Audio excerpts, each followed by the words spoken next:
Dios les bendiga, hermanos y hermanas.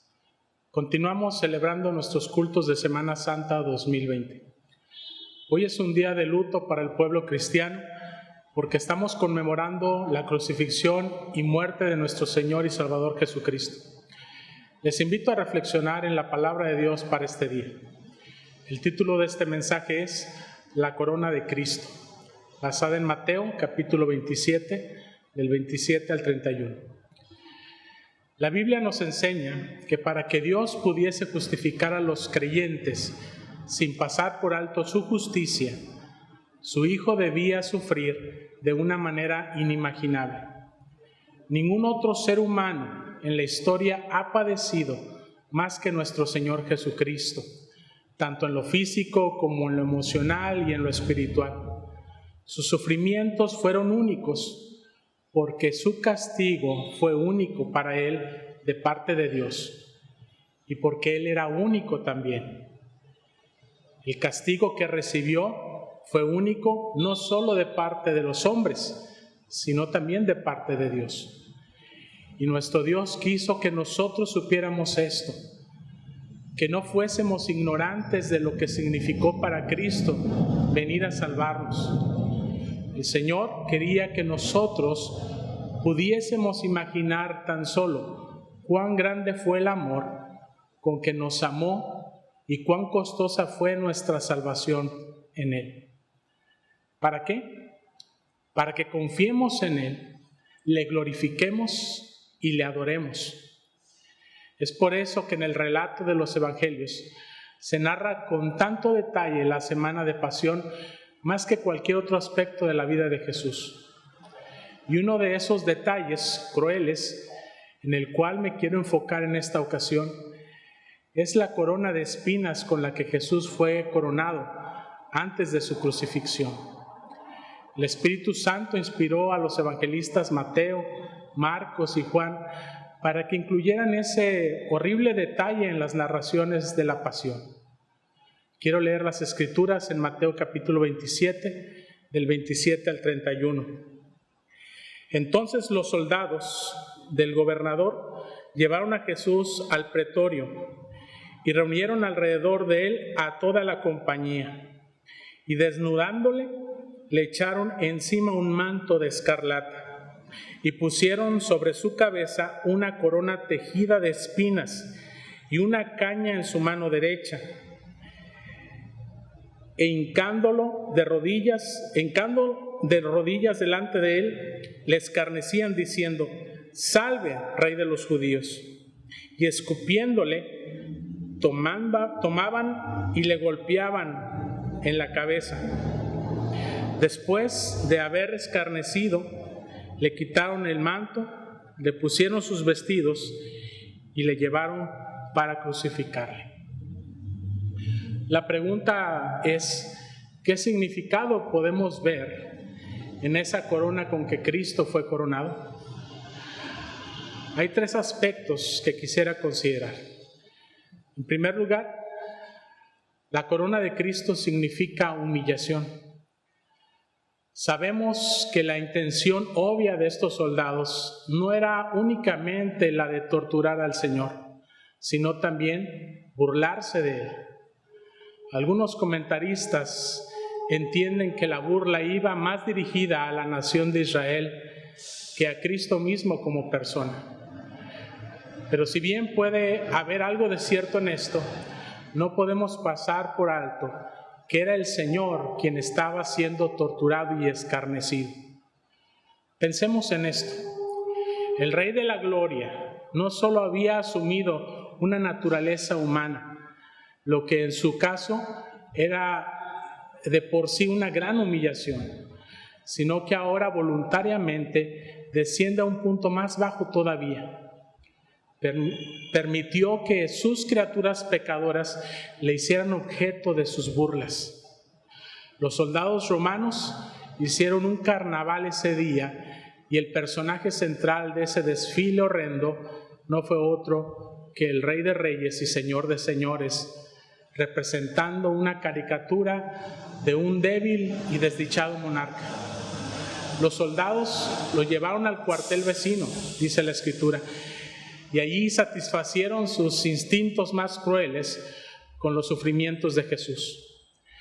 Nadie puede describir la vergüenza y el dolor de este repugnante castigo.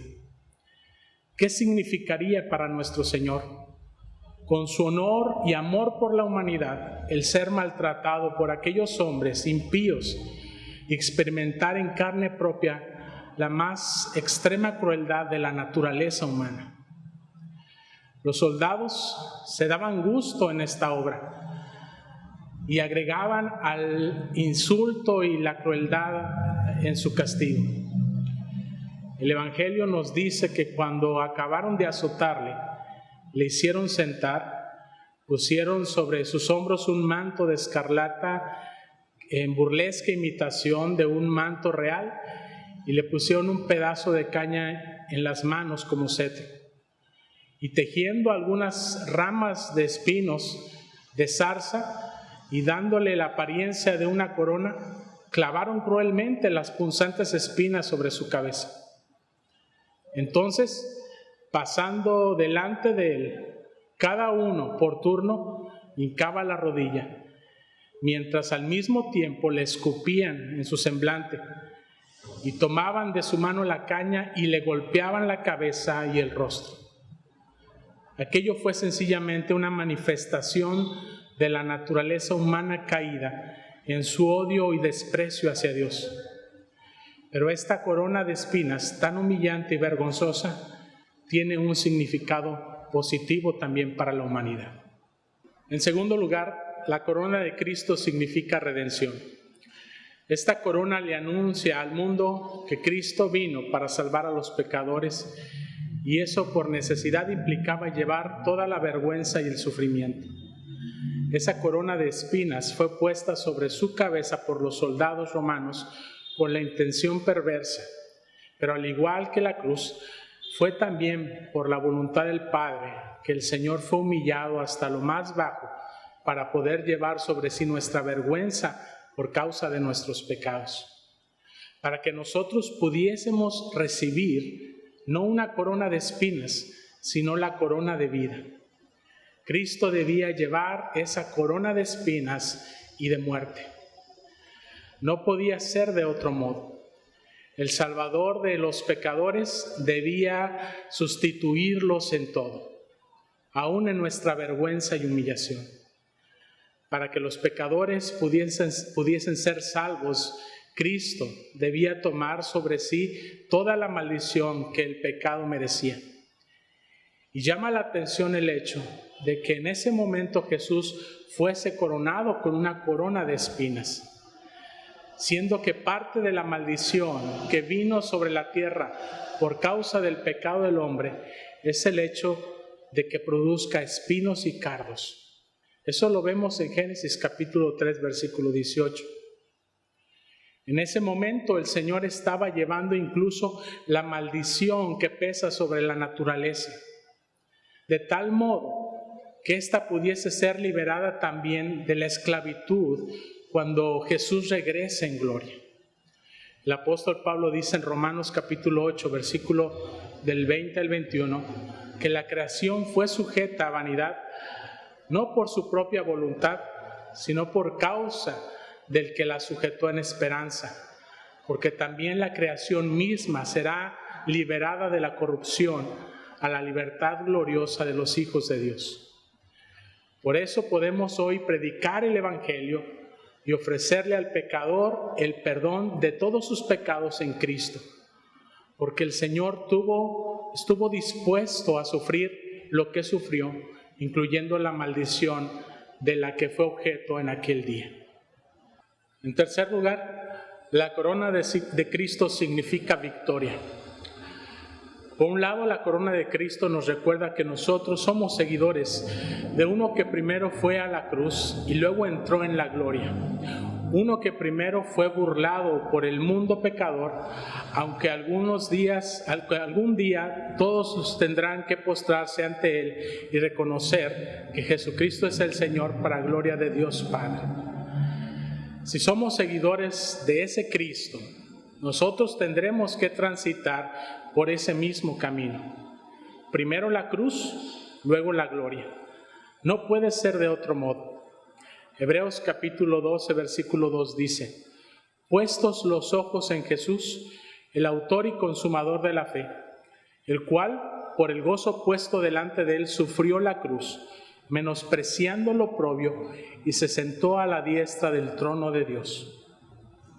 Pero por otro lado, la corona de Cristo nos recuerda que, aun cuando el mundo quiso hacer de Cristo una caricatura de rey, a través de esa misma humillación, Él estaba a punto de obtener la más grande de las victorias, triunfando sobre el mal en la cruz del Calvario. En su aparente debilidad, Él es el poderoso conquistador de Satanás, del pecado y de la muerte, aquel que venció al mundo. Y nosotros participamos también de su victoria por medio de la fe. La Iglesia de Cristo también parece débil muchas veces ante los ataques del mundo. Cada uno de nosotros está rodeado de debilidad y de muchas tentaciones. Pero es imposible que un verdadero creyente pierda la batalla, porque nosotros estamos del lado de aquel que venció. El Señor pudo haber impedido la acción de los soldados, pero no lo hizo. Soportó con paciencia que se burlaran de él, que lo azotaran cruelmente, que lo coronaran de espinas, que le escupieran el rostro, le dieran bofetadas y finalmente le crucificaran. ¿Sabes por qué? Porque Él estaba determinado a reemplazarnos en todo. La vergüenza que debíamos haber sufrido nosotros, Él la sufrió para que nosotros no tengamos que ser avergonzados nunca más ante la justicia de Dios.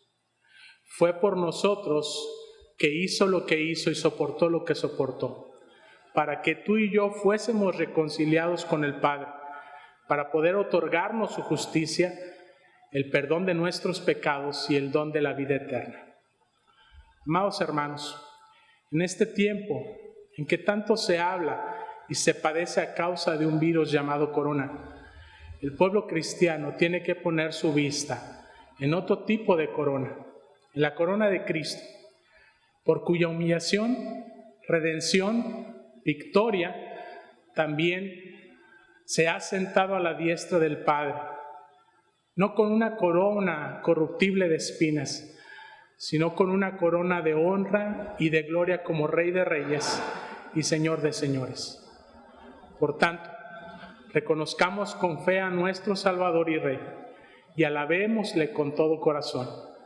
Escuchemos sumisamente su palabra y obedezcamos sus mandamientos. Él merece ser exaltado en su iglesia por todos aquellos a quienes rescató pagando tan alto precio. Que Dios nos conceda ofrecerle siempre el reconocimiento y la adoración que Él merece.